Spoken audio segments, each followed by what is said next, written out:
bienvenue à tous au centre des formations sur le service dans l'église de Jésus-Christ à cette tranche consacrée à la présentation de ce que le centre des formations sur le service dans l'église de Jésus-Christ est et quels sont les objectifs de Dieu avec ce centre-là, ainsi que sur d'autres choses dont on va parler dans cette tranche spéciale, dans la tranche d'aujourd'hui, même dans les tranches qui vont suivre. Je vous souhaite vraiment la bienvenue à tous à cette émission. Et bien, avant d'aller poursuivre avec cette tranche, cette émission, c'est que pour celui qui peut être en train de me suivre pour sa toute première fois, bien que ce n'est pas la première fois que je passe dans une chaîne de radio, sur une chaîne de télévision ou de radio quelque part, eh bien, je voudrais juste me présenter en lui disant que moi, c'est l'apôtre Moïse Kabila. Je suis un enfant de Dieu, c'est-à-dire je suis né de nouveau, car il n'y a pas d'enfant de Dieu sans la nouvelle naissance. Jean chapitre 1, verset 12, nous le fait voir. À tous ceux-là, à tout celui qui a reçu cette parole, qui n'est rien d'autre que le Seigneur Jésus, elle a donné le pouvoir de devenir enfant de Dieu. Donc je suis vraiment un enfant de Dieu. Et l'objectif de cette émission que vous êtes en train de suivre, je dirais émission enseignement. Parce qu'on va déjà dans le vif du sujet, on est en train de présenter d'un côté ce que le centre de formation est, en vous donnant des références bibliques, en vous donnant des bases bibliques qui justifient, qui ont incité par la direction du Saint-Esprit à mettre en place cette structure que nous appelons le centre de formation sur le service dans l'église du Seigneur Jésus et dont moi je ne suis que le président, mais en tant qu'apôtre du Seigneur Jésus. Eh bien, c'est d'offrir vraiment beaucoup de lumière à quiconque aurait suivi le communiqué qui est passé sur la chaîne de télévision, car je voudrais juste remettre un peu de l'ordre dans ça, puisqu'on a mis la charrue avant le bœuf, donc on a fait passer les communiqués sans que les gens ne comprennent de quoi est-ce que il est question, de quoi est-ce qu'il est question. Eh bien, c'est dans cette tranche, on va essayer de vous donner certaines lumières là sur ce que le centre de formation est. Et pour commencer, donc, tel qu'on l'a annoncé en invitant les gens à venir s'inscrire au centre de formation pour venir et commencer à y être enseignés sur la parole de Dieu, axée uniquement sur la nouvelle alliance et l'église du Seigneur Jésus-Christ, et à être perfectionné pour le service à rendre à Dieu, et le tout conformément à la doctrine de la nouvelle alliance. Quand je dis nouvelle alliance, là, pour quelqu'un, c'est vraiment du nouveau. Quand je dis nouvelle alliance, certains disent ça comme des récitations, mais ne comprennent pas, ne savent pas, dans cette période où dispensation des dieux, où Dieu ne traite qu'avec l'église de Jésus-Christ, quelle est l'alliance qui est en vigueur dans cette dispensation? Quelle est l'alliance que Dieu a, sur base de laquelle Dieu est en train de traiter avec nous? C'est ainsi que dans tout ce que les gens sont en train de faire sur terrain actuellement dans le monde entier, c'est du méli-mélo. C'est du méli-mélo. Les gens lisent la Bible au hasard. Les gens lisent la Bible de Genèse à Apocalypse sans faire attention aux dispensations, sans faire attention aux différentes périodes qui sont dans la Bible et au travers desquelles Dieu a eu à avoir un certain type de relation avec les gens.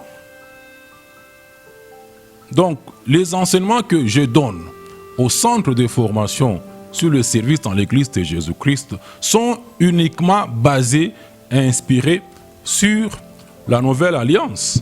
Eh bien, vous allez recevoir toutes ces lumières-là dans cette émission enseignement d'aujourd'hui, l'autre suivra. Soyez réguliers au rendez-vous.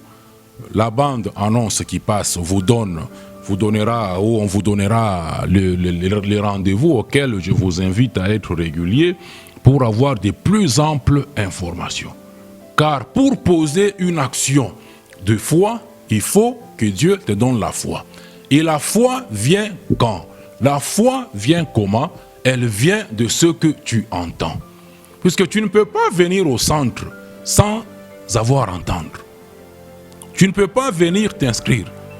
Même, je le dis en passant là-bas, pour venir suivre les enseignements, selon l'horaire que je vous donnerai dans la suite de ce message, tu n'as pas besoin d'être inscrit. Tu viens suivre les enseignements.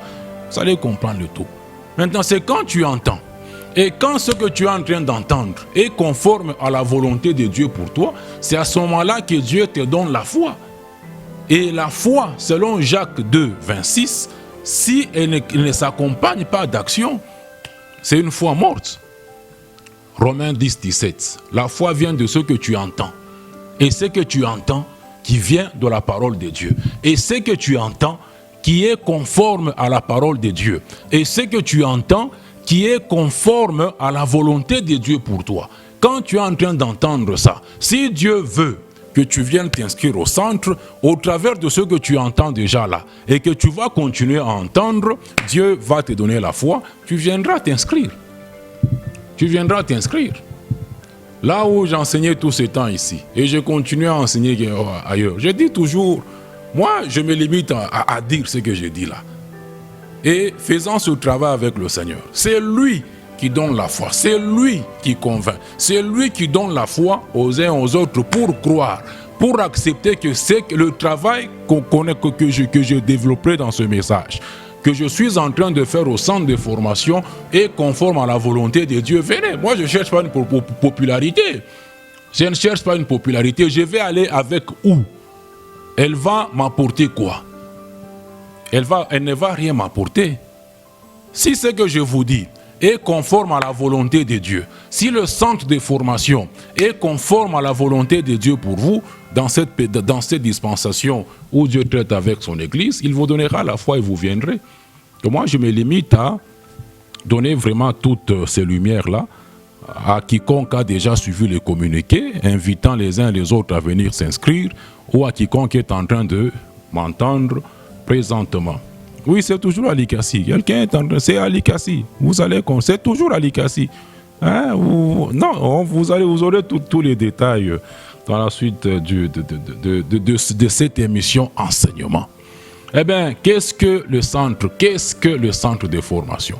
C'est quoi le CFSE en abréviation? Qu'est-ce que le centre de formation? D'abord, c'est que le centre de formation n'est pas. C'est que le centre de formation sur le service dans l'église de Jésus-Christ, dans l'église de Jésus-Christ, pas dans l'église d'un homme, pas dans l'église de l'apôtre Moïse, mais dans l'église du Seigneur Jésus. C'est que ce centre n'est pas. C'est que le centre de formation sur le service dans l'église du Seigneur Jésus n'est pas une église de Jésus. Donc ce n'est pas une branche de l'église de Jésus, ni celle de l'apôtre Moïse, comme tout le monde a eu cette habitude de le faire. Car nous voyons jour après jour dans le monde entier des églises de gens ne cessent de naître comme des champignons. Vous voyez des exemples comme église de tel, de ceci, de cela. Eh bien le centre, église de tel pasteur, église de tel apôtre, église de tel bishop, église de tel révérend. C'est la coutume dans le monde entier actuellement, tous les 5 continents confondus. C'est la pratique qui est vraiment en vigueur. Et surtout dans le christianisme. Et le christianisme qui est une religion parmi toutes ces innombrables religions qu'il y a dans le monde entier aujourd'hui. Lequel christianisme est d'ailleurs une religion sans fondateur. Une religion sans fondateur. Les théologiens se contredisent jour après jour. Se contredisent là-dessus. cherche à savoir qui a fondé le christianisme, qui est une religion, la religion la plus répandue du monde entier, représentant un tiers. Les membres du christianisme représentent un tiers de la population mondiale. Donc une personne sur 3 est membre du christianisme dans le monde entier aujourd'hui. Les théologiens se contredisent là-dessus. Certains disent que c'est Jésus qui est le fondateur du christianisme. D'autres disent que c'est l'apôtre Paul qui serait le fondateur du christianisme. Eh bien, j'aimerais dire à quelqu'un, selon la théologie, la doctrine de la Nouvelle Alliance, que moi je suis en train d'enseigner au centre de formation, que je continuerai à enseigner, à laquelle j'invite les enfants de Dieu, ceux-là que Dieu veut perfectionner pour son service dans son église, à venir pour commencer à suivre ses enseignements et être perfectionnés, selon la doctrine biblique qui nous est révélée dans tout le Nouveau Testament, c'est-à-dire dans les Actes des Apôtres et les Épîtres. Éphésiens 2, verset 20, nous avons été édifiés. Nous sommes en train d'être édifiés sur le fondement des apôtres et des prophètes du Nouveau Testament. Eh bien, selon tout le Nouveau Testament, ni de près, ni de loin, ni Jésus, ni l'apôtre Paul ne sont ni de près, ni de loin les fondateurs du christianisme ou les initiateurs du christianisme. Car dans Matthieu 16, verset 18, Jésus lui parle de bâtir son église. Il dit à Pierre que tu es Pierre, et sur cette pierre, donc tu es Pétro, et sur ces pétras, je bâtirai mon église. Je bâtirai mon église. Jésus ne parle pas dans Matthieu 16, 18 quand il annonce son projet de bâtir son église. Et cette église qu'il est en train de bâtir depuis la Pentecôte de Acte 2, avec les 120 disciples qui étaient dans la chambre haute, Jésus bâtit cette église-là. Il continue à la bâtir aujourd'hui et la construction de son église va s'arrêter dès qu'il enlèvera son église de la terre. S'arrête avec l'enlèvement de l'église. Jésus parle de bâtir son église. Il parle de bâtir son église qu'il a commencé à Jérusalem avec le 120, qu'il poursuit de bâtir aujourd'hui, qu'il arrêtera avec son enlèvement. Qu'il arrêtera avec son enlèvement. Jésus n'a pas dit que je bâtirai le christianisme. Que je bâtirai le christianisme. Et le mot christianisme n'est ni biblique, c'est-à-dire il ne se retrouve nulle part dans toute la Bible, dans tout le Nouveau Testament, dans les Actes des Apôtres, ni dans les Épîtres. Le mot christianisme ne se retrouve nulle part. Une invention purement humaine. Une invention purement humaine. Et Jésus n'a jamais dit, par exemple dans Matthieu 16, 18, que je bâtirai le christianisme. Nulle part. Nulle part. Mais mon église. Et Jésus, comme les théologiens se contredisent là-bas, disant le fondateur de ce mouvement là-bas, ça peut être Jésus. Les autres, ça peut être l'apôtre Paul. Jésus n'est pas le chef suprême. Il n'a jamais été le chef suprême du christianisme. Jésus n'est pas le chef suprême du christianisme, mais il est le chef suprême de l'Église. Éphésiens chapitre 1, verset 23. Christ, Dieu le Père, il a déployé l'infinie grandeur de sa puissance. Il l'a déployé en Christ, en le ressuscitant des morts et en le faisant asseoir dans le lieu céleste, au-dessus de toute domination, de toute autorité, de toute principauté et de tout nom qui peut être nommé, non seulement dans le siècle présent, même dans le siècle à venir. Et le Père l'a donné, il a donné le Seigneur Jésus pour chef suprême à son Église. Jésus est le chef suprême de l'Église. Éphésiens chapitre 1, versets 20 et 22. Il est le chef suprême de l'Église. Il n'est pas le chef suprême du christianisme. Il est le chef suprême de son ecclésia. Et il n'a jamais démissionné de cette responsabilité-là. Il est la tête. Il est le chef suprême. Il demeure actuellement assis à la droite du Père, sur le trône du Père. Sur le trône du Père. Il est le chef de son église. Il n'est pas le chef du christianisme. Et moi, je ne suis qu'un simple membre de cette église-là du Seigneur Jésus. Je ne suis qu'un simple membre de l'église du Seigneur Jésus, de la seule et l'unique église du Seigneur Jésus. Dans Matthieu 16, verset 18, Jésus ne dit pas que je bâtirai mes églises. Jésus ne dit pas que je bâtirai l'église de tel ou l'église de tel autre. Il dit, je bâtirai mon église, une et indivisible. I shall build my church, une et indivisible. Et il dit, même les portes du séjour de l'enfer ne prévaudront point contre cette église-là. Et l'église du Seigneur Jésus n'est rien d'autre que l'ensemble de tous les enfants de Dieu. N'est rien d'autre que l'ensemble de tous les rachetés de l'Éternel. Ceux qui sont déjà morts naturellement, c'est-à-dire dont leurs âmes ont déjà quitté leur corps périssable, leurs corps qui ont déjà péri, et leurs âmes actuellement sont avec le Seigneur au repos, dans le lieu céleste. L'ensemble de tous ceux-là qui nous ont déjà, qui sont morts naturellement, et qui sont présentement avec le Seigneur au repos, dans le lieu céleste. C'est ce nombre là-bas, et l'ensemble de tous ceux qui sont sur terre actuellement, dans des corps périssables, mais en Christ. L'ensemble de tous ceux qui sont sauvés, ceux qui sont déjà morts naturellement et ceux qui demeurent sur terre actuellement dans leur corps périssable, cet ensemble-là, voilà ce que c'est l'église du Seigneur Jésus.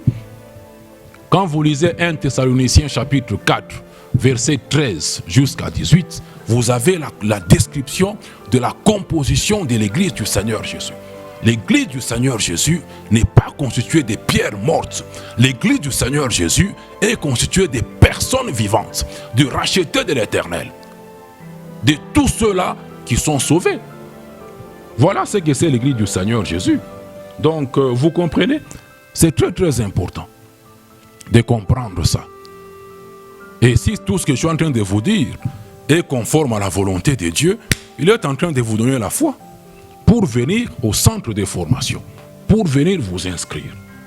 Donc vous comprenez ce que c'est l'église du Seigneur Jésus. Et le centre, tel que je suis en train de le dire, n'est pas une nouvelle église chrétienne. Le centre de formation n'est pas une nouvelle église chrétienne qui est née. Non, non, non, non. Qu'est-ce que cela implique? Cela implique que toutes les rencontres dans le cadre du centre de formation, même ceux-là qui sont déjà venus, qui vont continuer à venir, en entendant maintenant toutes ces lumières que je suis en train de donner, après avoir écouté les communiqués qui passent et qui vont continuer à passer. Donc toutes les rencontres dans les cadres du centre de formation ne tourneront qu'autour des enseignements de la parole de Dieu. Ne tourneront qu'autour des enseignements de la parole de Dieu en général. J'y donne et je donne des différents enseignements de la parole de Dieu. Accès uniquement, inspiré de la nouvelle alliance. En venant, on va vous enseigner tout ça. On vous enseignera sur la nouvelle alliance. On vous enseignera sur l'église du Seigneur Jésus. On vous enseignera sur ce qu'est le service de Dieu selon la Bible. Et tous les enseignements sont accompagnés des versets bibliques, preuves à l'appui, pour que vous soyez convaincus, puisque du moins vous croyez à la Bible. C'est ainsi que quand moi j'enseigne, je balance même 100 versets. Un enseignement d'une heure, je peux balancer 100 versets, pour que tu comprennes et que tu crois que ce que je suis en train de te dire ne vient pas de fables habilement conçues, mais ce sont des vérités qui se retrouvent, qui ont une base biblique. Qui ont une base biblique. Je ne viens pas là-bas, je vous donne un verset, puis je commence à balancer pendant une heure. Je vous prends, je vous mets là-bas, j'enseigne. Après l'enseignement, vous posez des questions. On partage. On partage sur ça. Puisque les gens sont dans des confusions. Les gens sont dans des confusions. Les gens sont dans des confusions. Donc vous comprenez? Toutes les rencontres ne seront basées que sur les enseignements de la parole de Dieu inspirés de la nouvelle alliance et de l'Église du Seigneur Jésus-Christ.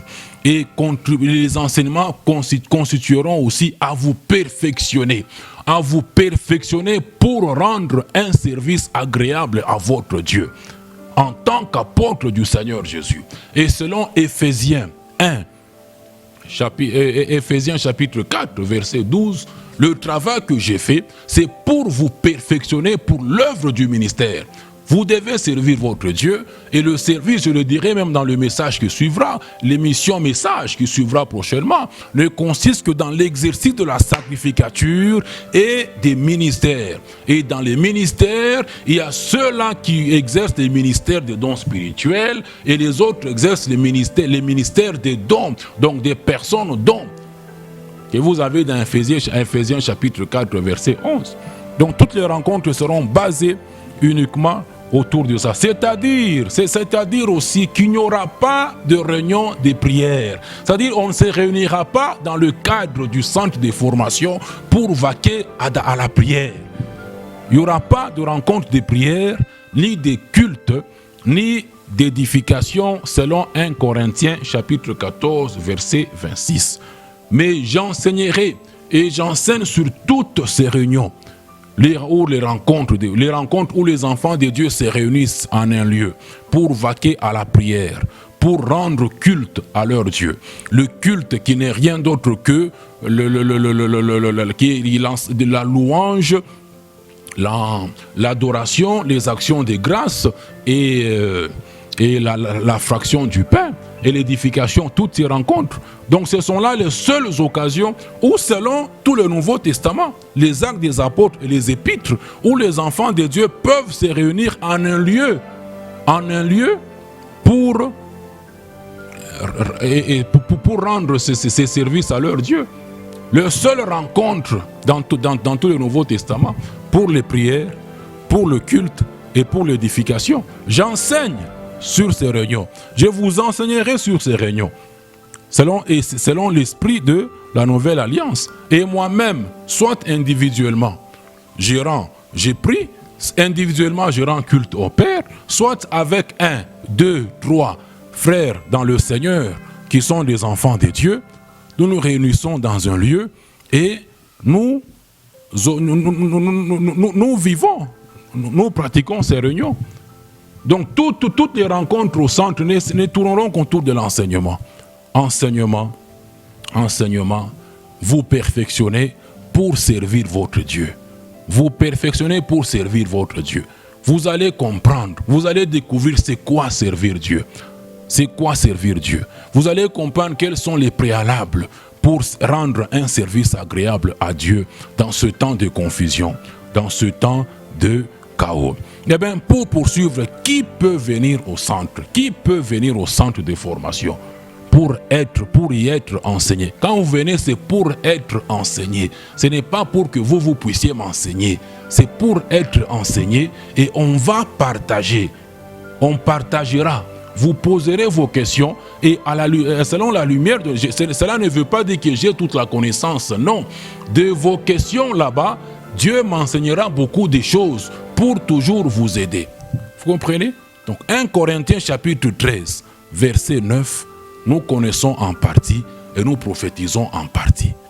C'est très important de saisir toutes ces bases que je suis en train de poser. De vos questions, j'apprendrai encore beaucoup de choses. Dieu pourra même m'enseigner beaucoup de choses au travers de vos questions. Donc c'est très important. Qui peut venir au centre? Ben, comme vous êtes en train de le découvrir là-bas, le centre n'est pas une église. N'est pas une église, mais juste un cadre, une structure où je donne des enseignements de la parole de Dieu basés sur la nouvelle alliance. Nouvelle alliance là-bas, c'est jusqu'à gogo, à fatiguer. On est dans ça. On est dans la nouvelle alliance. On n'est pas dans la loi. On n'est pas dans la loi. Je ne suis pas sous la loi. La loi, Dieu l'a donnée aux Juifs. Je ne suis pas un Juif. C'est la loi de Dieu. Il l'a déjà aboli. Romains chapitre 10, verset 4. Christ is the end of the law. Jésus-Christ, il est la fin de la loi. Quand je prendrai des choses dans la loi, ces choses-là ne serviront qu'en des exemples, qu'en des images. La loi n'était que l'ombre des choses à venir. Mais la réalité, elle est venue avec Christ. Amen. La réalité est venue avec Christ. Moi, je n'ai rien à voir avec la loi. Lisez Actes chapitre 15, vous allez comprendre. Le concile de Jérusalem, ce que Pierre dit à ceux qui étaient réunis. Paul parlant dans Galates 3 ou dans Galates 4, il dit, mais cette histoire de la loi était comme un pédagogue pour nous. Nous, là, c'était les enfants de Dieu juifs. Était un pédagogue pour nous, pour eux, le juif, qui les conduisait à Christ. La réalité est venue avec Christ. Ça doit être dans Colossiens 2, verset 17. La réalité est en Christ. La nouvelle alliance, là, c'est nouvelle alliance, nouvelle alliance. Aujourd'hui, nouvelle alliance, demain, nouvelle alliance. Le lendemain, nouvelle alliance, jusqu'à ce que moi, je vais rentrer, moi, je vais aller auprès du Père. On ne changera pas de doctrine à cause des beaux yeux de quelqu'un. Donc, juste une structure où j'enseigne sur je donne des enseignements sur la parole de Dieu basée sur la nouvelle alliance, où je perfectionne les enfants de Dieu pour l'œuvre du ministère, selon Ephésiens chapitre 4, verset 12. Ainsi, tout enfant de Dieu peut venir. Tout enfant de Dieu peut venir. Soit-il membre d'une communauté, soit-il membre de l'église de tel ou de tel autre, il peut venir. Ou même s'il n'est pas membre d'une communauté, ou même s'il n'est pas membre de l'église de tel ou de tel autre, il peut toujours venir. Et Dieu envoie aussi au centre. Il continuera à envoyer quiconque n'est pas encore sauvé. Puisque quand vous arrivez au centre, on vous posera quand même la question de savoir si vous êtes déjà sauvé, si vous êtes un enfant de Dieu. Et si le Saint-Esprit nous fait découvrir que vous ne l'êtes pas encore, au travers de l'entretien qu'on aura avec vous, eh bien, on vous présentera l'évangile du salut de Dieu par la grâce au moyen de la foi. Et si vous acceptez cet évangile là-bas, Dieu vous sauvera, car il ne mettra jamais personne, il ne fermera jamais la porte à quiconque viendra à lui pour être sauvé. Ainsi, quelqu'un qui a son église, ou quelqu'un qui est membre d'une église, de tel ou de tel autre, il viendra. Il est invité à venir au centre de formation. Puisque je n'enseigne qu'une fois par semaine. Moi, je n'enseigne que samedi. Je n'enseigne qu'une fois par semaine, selon l'horaire que je vais vraiment vous confirmer bientôt là-bas. L'horaire, bon, ceux qui seront disponibles viendront. Je n'enseigne qu'une fois la semaine. Ça pourrait être 2 dimanches, peut-être aussi, selon vos besoins, selon vous-même. Mais moi, le programme de départ, ce n'est qu'une fois par semaine, le samedi. Et vous venez, et chacun viendra, comme je n'arrête pas de le dire, et il ira faire ce qu'il a toujours fait, a eu à faire dans son église après. Il vient apprendre au centre, depuis il rentre dans son église après. Il n'y a pas de conditions ici. Il n'y a pas de conditions pour venir être enseigné ou pour devenir membre du centre. Oh, il faut laisser ceci, il faut quitter ceci, il faut quitter cela. Non, car selon Matthieu chapitre 11, verset 28 à 30, on vient avec ses fardeaux. Chacun va à Christ avec ses fardeaux. Et lui seul s'est déchargé. Il dit, venez à moi avec tous vos fardeaux et moi je vous donnerai du repos. Lui seul s'est chargé et il sait comment décharger les uns et les autres. On te présentera des enseignements basés sur la nouvelle alliance auquel Dieu, en tant que ton Père, si tu t'es dit sauvé, si tu t'es dit enfant de Dieu, auquel Dieu voudra que tu puisses obéir. Ce que Dieu veut, c'est ton obéissance. Et tu verras de toi-même s'il faudra obéir ou pas. Galates 2, verset 20. Si tu vis, ce n'est plus toi qui vis, mais c'est Christ qui vit en toi. Comment tu vis maintenant? Tu vis dans la foi au Fils de Dieu. Tu vis dans la foi dans ce que Dieu te révèle dans la Bible. Dans ce que Dieu te révèle dans sa parole qui est contenue dans la Bible. Car il est ton Père. Il est ton Père. Dieu est ton Père si tu es son enfant, si tu es déjà sauvé. Et ce qu'il veut, c'est ton obéissance. Car actuellement, beaucoup d'enfants de Dieu par déviation, sont dans la souillure. Tout vous arrive, tout peut vous arriver. C'est ainsi que ceux qui se disent enfants de Dieu aujourd'hui, certains authentiques ou même d'autres défauts, meurent comme des cacahuètes. Tout leur arrive en désordre. Ils se posent des questions, mais c'est quoi ça finalement? C'est quoi ça finalement? Dieu, tu es où? On pose de telles questions aux gens. Les gens ne comprennent pas ce qui leur arrive. Et pourtant, ils disent que Dieu est leur Père. En venant au centre et en suivant les enseignements, vous allez découvrir que beaucoup d'entre vous, vous êtes dans la souillure. Vous êtes dans la souillure. Donc vous êtes en dehors de la volonté de Dieu, involontairement, de votre bonne volonté. Beaucoup sont dans la souillure. Donc la souillure qui n'est rien d'autre que la désobéissance à une volonté inconnue de Dieu. Quand on t'enseignera, on te donnera divers enseignements de la parole de Dieu inspirée de la nouvelle alliance, tu verras ce que tu devras faire. Rester dans la souillure ou obéir à ton Dieu. Car maintenant que tu viens ou que tu vas me suivre, que tu entendras la vérité de la parole de Dieu, que tu ignorais, que tu ne connaissais pas, dans laquelle tu n'étais pas, maintenant si toi tu fais le contraire, à ce moment-là tu pêches. À ce moment-là, tu pêches et tu commets ce que la Bible appelle transgression. La transgression, maintenant, c'est la désobéissance volontaire à la loi connue de Dieu, à la volonté connue de Dieu, à la parole connue de Dieu. Quand tu viendras, quand tu vas nous suivre, on t'enseigne sur ce que le service de Dieu selon les Écritures, sur ce que est l'Église de Jésus-Christ, sur ce que Dieu veut en ceci ou en cela. Quand tu entendras ça, quand tu connaîtras, mais si toi, en tant qu'enfant de Dieu, tu vas demeurer dans ce que toi tu es en train de faire, même sans le connaître, à ce moment-là, tu commets une transgression devant ton Père. Maintenant, le Père étant saint, et comme toi, comme le Père étant saint, il t'appelle aussi à être saint dans toute ta conduite. Si tu découvres que tu étais dans la souillure, maintenant que tu connais la vérité, la simple des choses que Dieu attendra de toi, c'est de quitter la souillure en confessant. Mais si tu ne confesses pas, tu es passible de la discipline punitive du Père. Le Père discipline ceux-là qu'il aime. Habakkuk 1, verset 13, ses yeux sont trop purs pour voir le mal.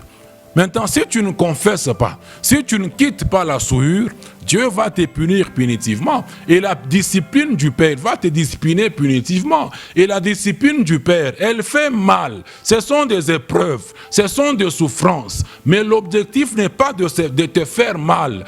L'objectif, c'est de te faire comprendre que tu as quitté la voie de Dieu. Tu as quitté le chemin de Dieu et tu dois rentrer sur le droit chemin.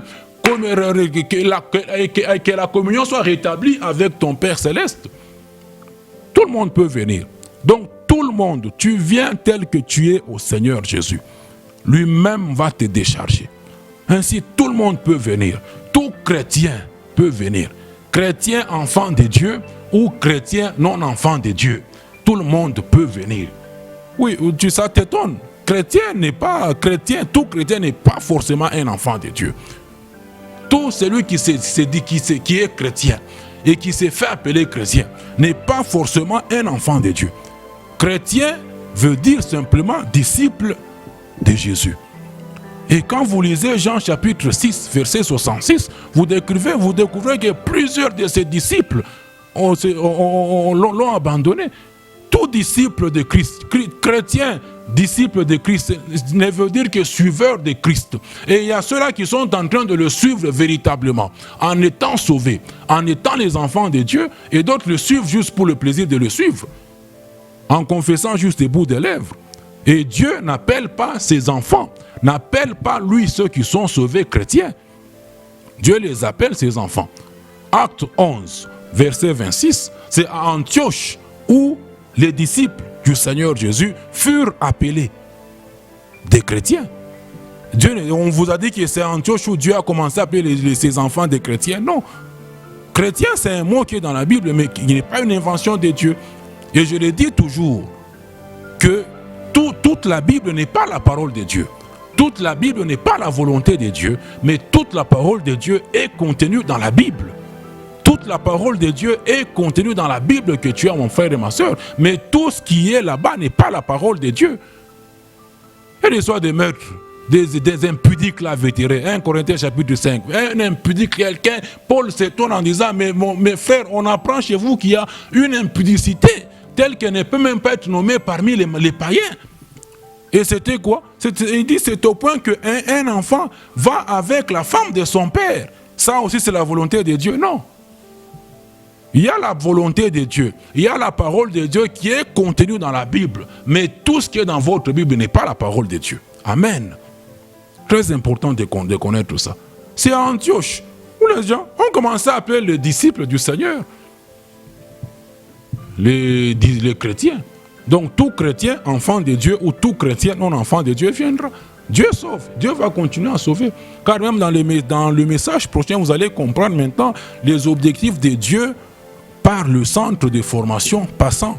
Moi, son serviteur, moi dont il a fait un don d'apôtre à son église, à lui. Je ne suis qu'un membre du Seigneur Jésus, et lui, un membre du corps du Seigneur Jésus, dont il a fait de moi un don à son église. C'est très très important de connaître ça et de comprendre ça. Et même quand vous viendrez, on va encore enrichir avec vos questions, avec vos préoccupations. On va enrichir sur toutes ces choses-là.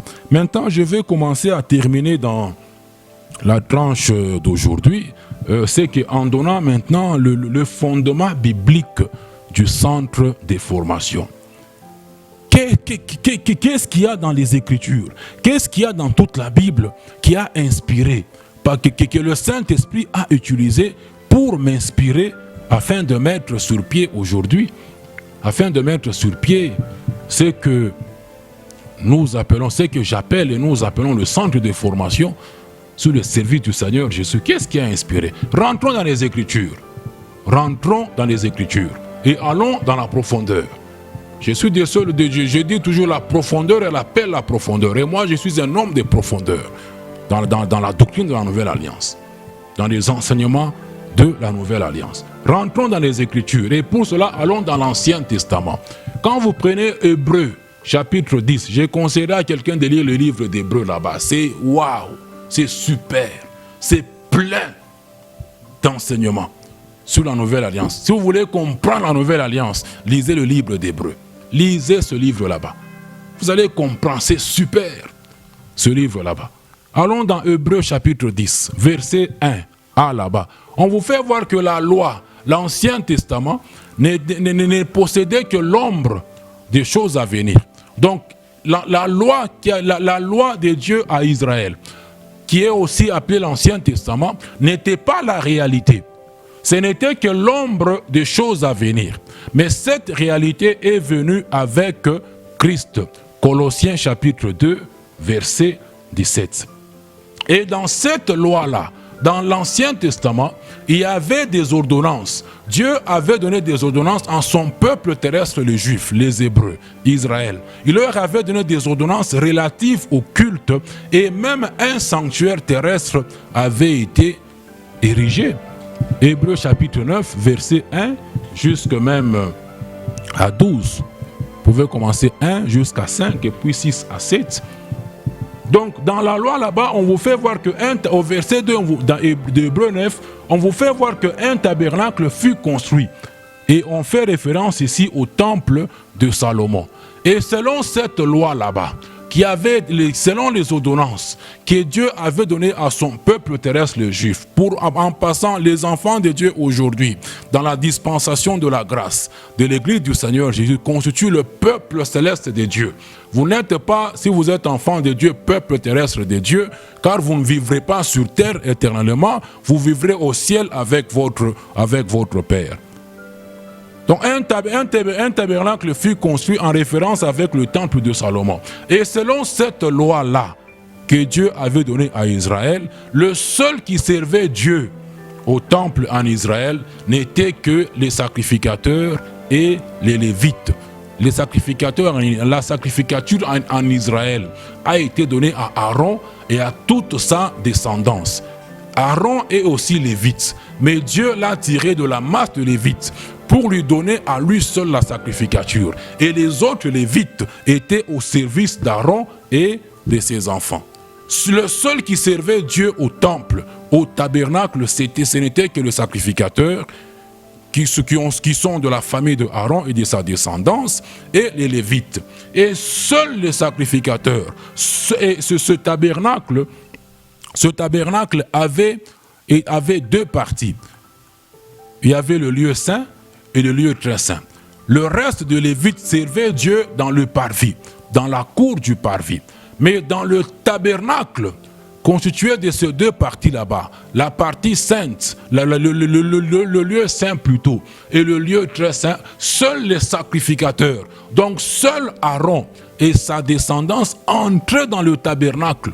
Et régulièrement, chaque jour, tous les sacrificateurs entraient uniquement dans le lieu saint pour faire brûler le parfum à l'autel d'or devant l'arche de l'Éternel, qui était présente dans le tabernacle, de l'autre côté du voile, qui était le symbole de la présence de Dieu avec son peuple. Donc dans le lieu saint, tous les sacrificateurs y entraient régulièrement, le matin, le soir, les sabbats, mensuellement, lors des fêtes solennelles. Ils entraient dans le lieu saint pour faire brûler le parfum à l'autel d'or, pour arranger le chandelier d'or, les lampes qui étaient au chandelier d'or, pour ranger les pains des propositions qui étaient sur la table des propositions. Donc ils entraient régulièrement dans le lieu saint. Mais dans le lieu très saint, le seul qui entrait, c'était le souverain sacrificateur, et cela une fois par année. Cela une fois par année. Donc vous comprenez, nous sommes en train de rentrer dans les Écritures, dans la loi, pour que vous puissiez comprendre le fondement biblique du centre. Qu'est-ce qui a inspiré ce temple? Donc, et Dieu avait donné le plan pour construire le tabernacle du désert. Le premier était celui du désert et le deuxième celui à Canaan. Le plan qu'il a donné dans le désert, il l'a donné à Moïse. Et à Cana, pour construire le temple là que Salomon a resté construit, il a donné ce plan là-bas à David. Donc vous comprenez que seul le sacrificateur veut dire adorateur, veut dire celui qui rend culte au Père. Culte, louange, adoration, action de grâce, fraction du pain. Donc seul le sacrificateur rendait culte à Dieu en Israël. Pas tout le monde. Tout le monde ne rendait pas culte à Dieu en Israël. Et seuls eux entraient dans le tabernacle. Et la sacrificature ne pouvait s'exercer que dans le tabernacle en Israël. La sacrificature ne pouvait s'exercer que dans le tabernacle, c'est-à-dire dans le temple. Ne pouvait s'exercer que dans le lieu saint. Donc un sacrificateur ne pouvait pas exercer sa sacrificature dans la tribu par exemple de Juda, ou seulement dans le tabernacle, jamais ailleurs. Mais au fur et à mesure qu'Israël a progressé sur terrain, il s'est créé une institution, et surtout avec l'exil des Juifs, puisque il ne pouvait servir, seuls les sacrificateurs devaient servir au temple uniquement. Mais en étant en exil, il n'y avait pas de temple. Et Dieu n'a jamais eu deux temples en Israël. Le temple était un et indivisible. Celui qui était construit à Jérusalem, à Cana, dès que Israël était entré dans son héritage. En exil à Babylone, il n'y avait pas de temple. Donc les sacrificateurs ne pouvaient pas exercer leur sacrificature en exil. Mais il s'est créé une institution qui a pris naissance à Babylone. Et cette institution-là ce sont les synagogues. D'après tous les chercheurs, théologiens et autres, ils s'accordent pour dire que les synagogues ont pris naissance à Babylone lorsque Israël était en captivité. Et qu'est-ce que les Juifs faisaient? En tant que peuple de Dieu, ils se réunissaient maintenant dans des synagogues qu'ils avaient construites pour y faire uniquement la lecture de la loi et des prophètes. Ils ne faisaient pas autre chose dans les synagogues. Juste la lecture de la loi, la lecture des prophètes, Après, quelqu'un devait passer pour enseigner, et quelqu'un devait aussi prier. Et quand il priait, tout le monde était debout, la tête tournée vers Jérusalem. Cette institution a pris naissance en exil. Mais il s'est fait que même après la captivité, les synagogues ont continué à exister. Même en Palestine, les synagogues ont continué à exister. Même quand ils sont rentrés de la captivité. Et ils ont été bien organisés, bien structurés. Par exemple, chaque synagogue avait son conseil des anciens. Et parmi le conseil d'anciens, il y avait le chef de la synagogue. Il y avait celui qui était chargé de la propriété. Il y avait celui qui était chargé de l'ordre et tout ceci. Mais le juif dans les synagogues, il n'y faisait que la lecture de la loi et des prophètes et quelqu'un passait pour enseigner. Il ne faisait pas autre chose. Les Juifs n'ont jamais célébré les 7 fêtes de l'Éternel que vous avez dans l'Ancien Testament, dans les synagogues. Pour la célébration des 7 fêtes, ils allaient à Jérusalem, au temple, pour payer les offrandes, pour donner des offrandes, pour payer les dîmes qui étaient d'actualité dans l'Ancienne Alliance. Les Juifs allaient au temple à Jérusalem. Ils n'ont jamais donné d'offrande. Ils n'ont jamais donné d'action de grâce. Ils n'ont jamais payé des dîmes dans des synagogues. Ce sont des activités qui se faisaient au temple. Au temple. Et nulle part dans toute la Bible, dans tout l'Ancien Testament, il est dit quelque part que Dieu avait instruit quelqu'un, avait instruit un juif à mettre en place une synagogue. Ni que Dieu aurait désapprouvé les synagogues. Jamais. Dieu n'a jamais donné des plans à quelqu'un pour construire une synagogue, ni à désapprouver les synagogues. Non, non. Il n'a jamais fait ça. Il n'a jamais fait ça. Donc, c'est très important de dire. Jamais. Les Juifs eux-mêmes, peuple de Dieu, conduits par le Saint-Esprit, ont mis en place ces synagogues là-bas. Cadre où ils apprenaient la loi de leur Dieu. Et le judaïsme s'est développé plus dans des synagogues. Puisqu'au temple, on n'enseignait pas au temple de Jérusalem. Vous allez le découvrir. On n'a jamais donné des enseignements au temple à Jérusalem. Puisque pour votre information, dans le temple de Jérusalem, il n'y a jamais eu de chaises. Dans le tabernacle, il n'y a jamais eu de chaises.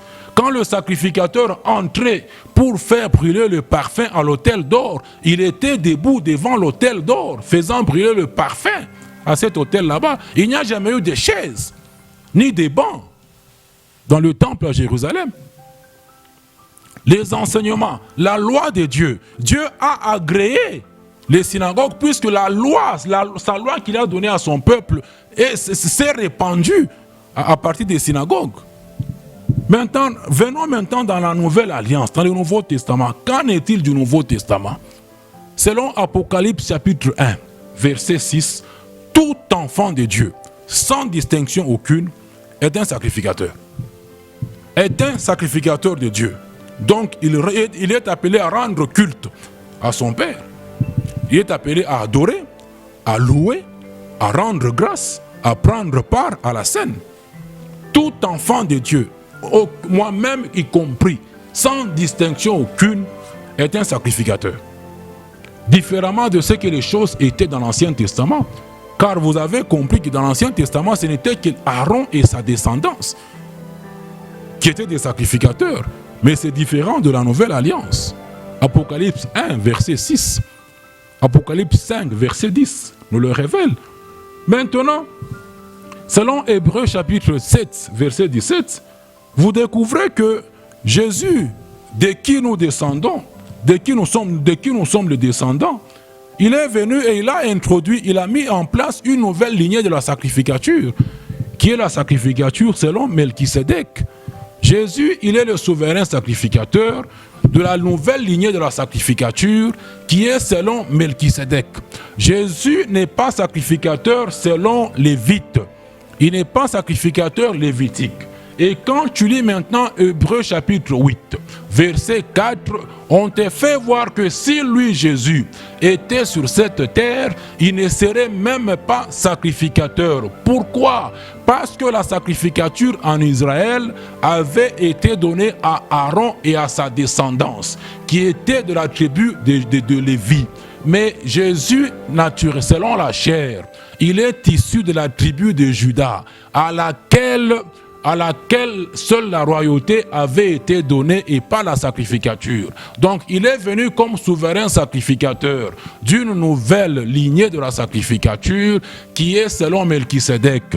Et comme tout sacrificateur a besoin d'un temple, a besoin d'un tabernacle pour exercer sa sacrificature, même pour Jésus, il lui fallait aussi un tabernacle. Maintenant, où est-ce que Jésus est allé exercer sa sacrificature? Où est-ce que Jésus a exercé sa sacrificature dans cette nouvelle lignée de la sacrificature? Quand vous lisez Hébreux chapitre 9, verset 11 jusqu'à 12, on vous fait voir que Christ, lui, n'est pas entré dans un temple fait des mains d'hommes. Christ n'est pas entré dans ce temple là-bas. Il a traversé le tabernacle plus grand et plus parfait qui n'est pas construit des mains d'hommes, c'est-à-dire qui n'est pas de cette création. Il est entré une fois pour toutes dans le lieu très saint. Quel lieu très saint? Pas celui du temple de Salomon, mais dans le véritable temple qui est dans le ciel. Car on vous fait toujours découvrir que ce tabernacle qui a été construit en Israël n'était que le modèle, n'était que la photocopie du véritable tabernacle qui est dans le ciel. C'est ainsi qu'il fut dit à Moïse par Dieu de prendre soin, Hébreux 8, verset 5, de prendre soin, lui fut-il dire, de faire tout d'après le modèle qui lui a été montré sur la montagne.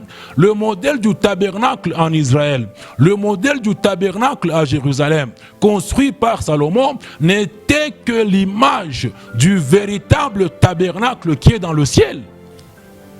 N'était que cette image là-bas. Et maintenant, selon Hébreux 9, tel qu'on l'a lu, verset 11 à 12, Christ n'est pas entré dans le temple de Salomon, car il n'est pas sacrificateur selon la lignée lévitique. Il est sacrificateur selon la lignée de Melchisédek. Il est entré dans le véritable temple qui est dans le ciel, dont tous ceux qui ont été construits sur terre n'étaient que des photocopies, n'étaient que des images. N'étaient que des images. Et maintenant, toi et moi, nous sommes des sacrificateurs de cette même lignée-là du Seigneur Jésus. Et maintenant, pour exercer notre sacrificature, nous faisons aussi comme Christ. Nous entrons dans le ciel par la foi. Par la foi, nous nous trouvons devant le trône même de Dieu, physiquement sur terre, mais par la foi, nous rendons culte au Père dans le véritable sanctuaire qui est dans le ciel. C'est là que Dieu t'appelle à entrer. Hébreux 10, verset 19, on te fait voir ça. Approche-toi ainsi donc, frère, puisque nous avons au moyen du sang de Jésus, c'est-à-dire au moyen de l'œuvre expiatoire de Christ, une libre entrée dans le sanctuaire. Quel sanctuaire? Terrestre ou céleste? Céleste. Nous avons une libre entrée dans le véritable temple même qui est dans le ciel. C'est là que nous entrons dans la nouvelle alliance, physiquement sur terre, mais par la foi. Nous représentons, nous sommes devant le trône même de Dieu, où Dieu lui-même est assis sur son trône éternel, sur son trône glorieux, et nous lui rendons ce culte là-bas. C'est ainsi que dans la nouvelle alliance, il n'y a pas de temple physique, il n'y a pas de temple bâtiment. Les sacrificateurs de la nouvelle alliance pénètrent par la foi dans le véritable temple qui est dans le ciel. Donc celui de Salomon n'a été qu'une image, n'a été que l'ombre du véritable temple qui est dans le ciel. C'est ainsi que Paul dit aux Athéniens, aux Grecs, dans Acte 17, verset 24, que Dieu n'habite plus, Dieu n'habite pas dans des temples faits de mains d'hommes. Dieu n'habite pas dans ça. Dieu n'habite dans aucun bâtiment que quelqu'un peut appeler aujourd'hui temple. Dieu n'y est pas. Il est assis sur son trône glorieux dans le ciel même.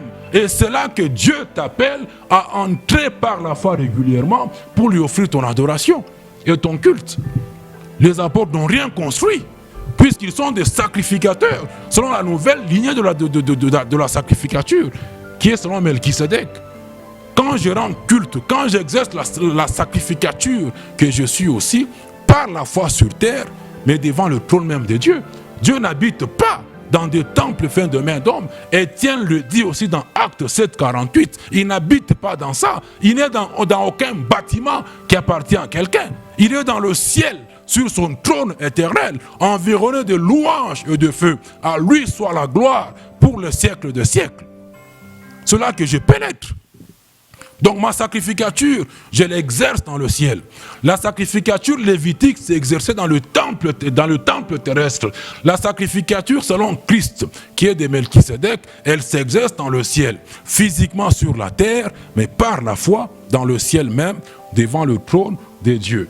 Le temps a déjà filé, je suis en train de m'arrêter, car selon 1 Pierre 2, verset 5, tous les enfants de Dieu forment cette maison-là spirituelle. Donc le centre de formation, comme je vous ai fait ce développement là-bas, n'est que l'image de ce que les synagogues étaient en Israël.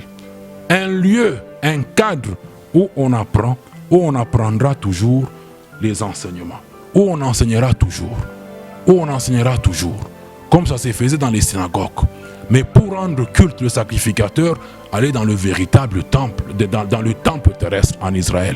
Dans la nouvelle alliance, le sacrificateur, il pénètre par la foi dans le ciel même, pour où il exerce sa sacrificature. Car dans la nouvelle alliance, la sacrificature, elle est universelle. C'est ce qu'on appelle le sacerdoce universel. Il n'y a pas une famille, il n'y a pas une catégorie d'adorateurs. Dans la nouvelle alliance, tous les enfants de Dieu sont des sacrificateurs. Apocalypse 1, verset 6. Tu es un sacrificateur, je suis un sacrificateur. Nous l'exerçons physiquement sur terre, mais par la foi devant le trône même de Dieu dans le ciel, dans le véritable temple. Dieu n'habite pas dans des temples faits de mains d'hommes. Eh bien, je vais m'arrêter par là, tout en continuant prochainement. Soyez fidèles au rendez-vous, au nouveau rendez-vous qui vous sont annoncés. Je vais continuer sur ça prochainement, sur les fondements bibliques du centre de formation, un lieu où j'enseigne. Je continuerai à enseigner, en donnant des enseignements basés sur la doctrine de la Nouvelle Alliance, à vous perfectionner pour rendre un service agréable à votre Père. Quand il faudra exercer la sacrificature, on vous enseignera encore en profondeur là où il faudra l'exercer. Vous avez quand même compris ce que le centre de formation est, ce que le centre n'est pas, et vous allez découvrir prochainement les objectifs avec beaucoup de détails de ce que nous sommes. Eh bien, que l'amour de Dieu le Père, la grâce du Seigneur Jésus et la communion du Saint-Esprit demeurent avec tous les enfants de Dieu. Au nom de Christ Jésus. Amen.